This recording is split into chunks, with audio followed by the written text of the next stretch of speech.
Okay, so let's start. Question number 1. I want to compare two concepts. Which technique is the most appropriate? A. Attribute wheel, B. KWL technique, C. Venn diagram, or D. Spider web organizer. So let's rationalize. When we say attribute wheel, it is a graphic organizer that helps to brainstorm ideas, a circular graphic organizer that uses visually represent and analyze the characteristics or traits of a central topic, character, or a concept. While the KWL technique, it is a kind of graphic organizer used to guide students through a topic by activating prior knowledge, settling learning goals, and summarizing what has been learned. So this technique was created by Donna Ogle in the year 1986. It is commonly used before, during, and after the lesson.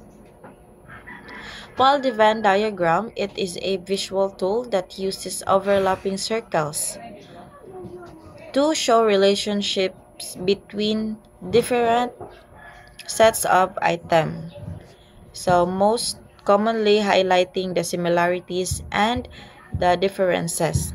It was popularized by John Venn in year 1880s.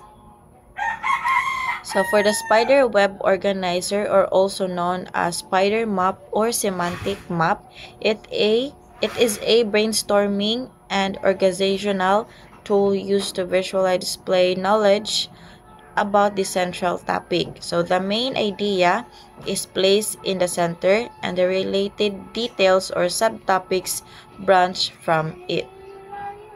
So the correct answer is letter C, Venn diagram. So let's proceed to question number 2. When a case of a child abuse is filed by parents, what law is applied? A. RA 7610, B. RA 7863, C. RA 7422, or D. Republic Act 7650. So let's rationalize the Republic Acts. So when we say RA 7610, it is the special protection of children against abuse, exploitation, and discrimination. So this law aims to provide the special protection for children and from all the forms of abuse, neglect, cruelty, and exploitation. It was enacted to protect the rights of children and to ensure their well-being development. While the RA 7836, the Philippine Teachers Professionalization Act of year 1994. So this law was enacted to professionalize the teaching profession in the Philippines. So they aim to ensure the responsibility by regulating the licensure examination and professional practice of teaching. So let's proceed to RA 7422, or also known as Querétaro Health in Primary Act. So this law is specific to a local government unit and addresses to the need for improved health facilities in particular area. So for RA 7650, it is the Act on the Physical Examination of Imported Articles. So this law was amendment to the Tariff and Customs Code of the Philippines. So the correct answer is, klaro naman said, it's letter A. Question number 3. A figure of speech, study and be strong. The Filipino is just like a mulave. A. Irony, B. Metaphor, C. Hyperbole, or D. Simile. So let's rationalize. Irony, it is the expression of one's meaning by using language that normally signifies the opposite, typically for humorous and emphatic effect. So the metaphor, it is a figure of speech that directly compares two unlike things without using like or as. While the simile, it is a figure of speech that directly compares two unlike things using the words like or as. So opposite sila ni metaphor. While the hyperbole is the exaggeration used to create emphasis or effect. So, kana na siyang UI. UI ra kaayo ba? The correct answer is letter D. It's simile. Question number 4. Teacher R, a science teacher, makes sure all the eyes are on her as she demonstrates the proper behavior for lighting a Bunsen burner, whose theory supports the teachers are practice. A. Vygotsky, B. Glassers, C. Piaget, D. Mandoras. So, we all know naman ni Vygotsky o Piaget, no? Pero sige, ato lang gyapon siya maghatag lang gyapon tag short description. So, si Vygotsky, ang iyang theory kay nag-focus sa social interaction ug sa zone of proximal development for cognitive development, but less on kuan siya kanang modeling on physical task. While si Glassers, ang iyang theory kay about sa choice theory, which nag-focus on human motivation and the basic needs. So, dili siya direct sa learning by observation. While si Piaget, ang iyang theory focus on the 4 stages of cognitive development and how children construct their understanding in the world. So, ang iyang first stage is sensory motor. Second, pre-operational. Third, concrete operational. And fourth, formal operation stage. For Pandora social learning theory, so this learning process involved 4 steps. Na siya'y upat ka steps. We have attention, retention, motor, reproduction, and motivation. So where an individual observes a model, remembers the behavior, can reproduce it. So the motivated to do so, even the observing the consequence of the model action. So what is the correct answer? It's Banduras. Okay, so let's proceed to number 5. A bottle of perfume costs 10,000. If a discount of 10% is given, the bottle of perfume will cost blank. A. 1,000, B. 9,000, C. 8,000, or D. 5,000. Let's solve the problem. First, step 1, calculate the discount amount. So, the original price times discount percentage. So, ang atong original price kay 10,000 times the discount percentage, pila man to? It's 10. So, 0.10. So, 10,000 times 0.10 is equals to 1,000. So, mauna ni siya ang atuang discount percentage, 1,000. Step 2, subtract the discount from the original price. So, original price minus discount. So, pila man ang original price na to? It's 10,000. Minus ang discount, 1,000. So, 10,000 minus 9,000 is equal to 9,000. So, the correct answer is letter B. Okay, so let's proceed to number 6. The idea to build a primary school or boys and girls each town happened during this time. A.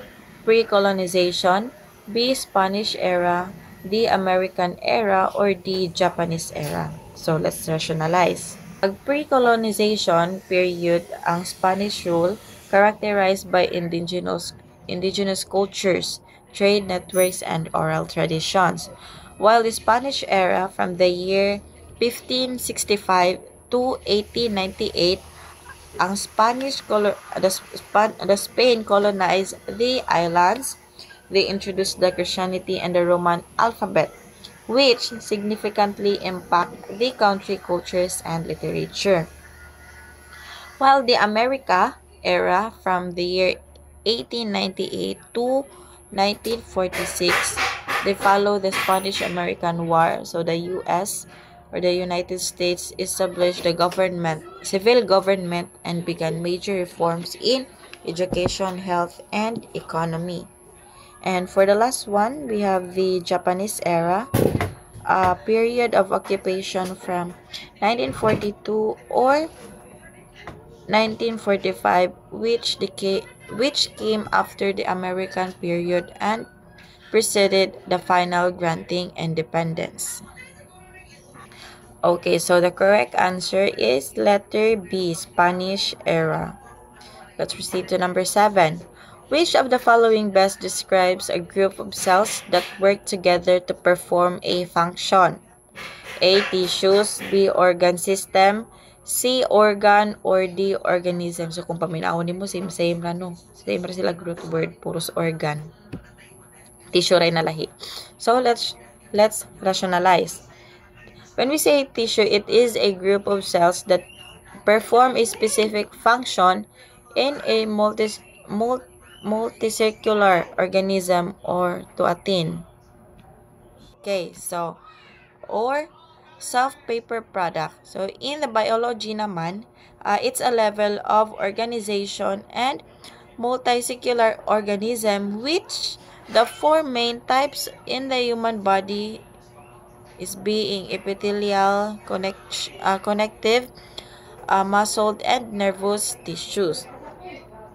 For the organ, it is a structure made up of different types of tissues that work together to perform a specific function. So sa biology pod, ang organ kay nag-collect siya og tissues to perform a specific function of the body. So example, heart pumps blood and the lungs exchange oxygen and ang stomach digest food. Organism, it is an individual living thing. So any living thing that can function is an individual. So the example of this can be animal, plant, fungus, bacterium. So let's proceed to number 8. The Philippine elementary school curriculum gives greater emphasis on the development of the basic skills like reading, writing, and arithmetic. What is the philosophical basis for this? A. Pragmatism, B. Essentialism, C. Perennialism, or D. Existentialism. So let's rationalize. When we say pragmatism, it is regarded an American philosophy whose various forms advocate experimentalism, instrumentalism, functionism, and practicism, and their circular offerings imply too wide range of subject areas.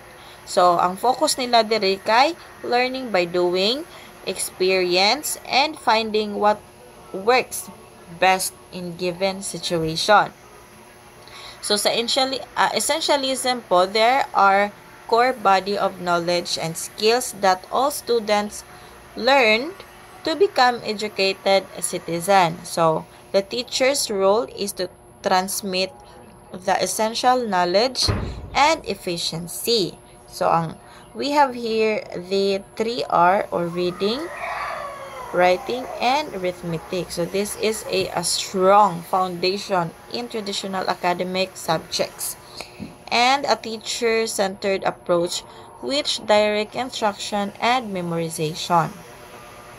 So, for the last one, perennialism, the goal of education is to help the students understand enduring truths and universal principles that have been constant through the human history. So these ideas are seen as the most important relevant knowledge to pass on. So focus ani nila guys ang Greek books, classic literature, and foundational subjects like philosophy, theology, and history that deal with the timeless concepts. The essentialism, it is a philosophy that places the individual learner at the center of the learning experience and emphasizing the personal choice, responsibility, and meaning making.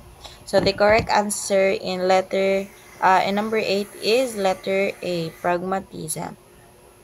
Okay, so question number 9, siya ay may kutsarang pilak.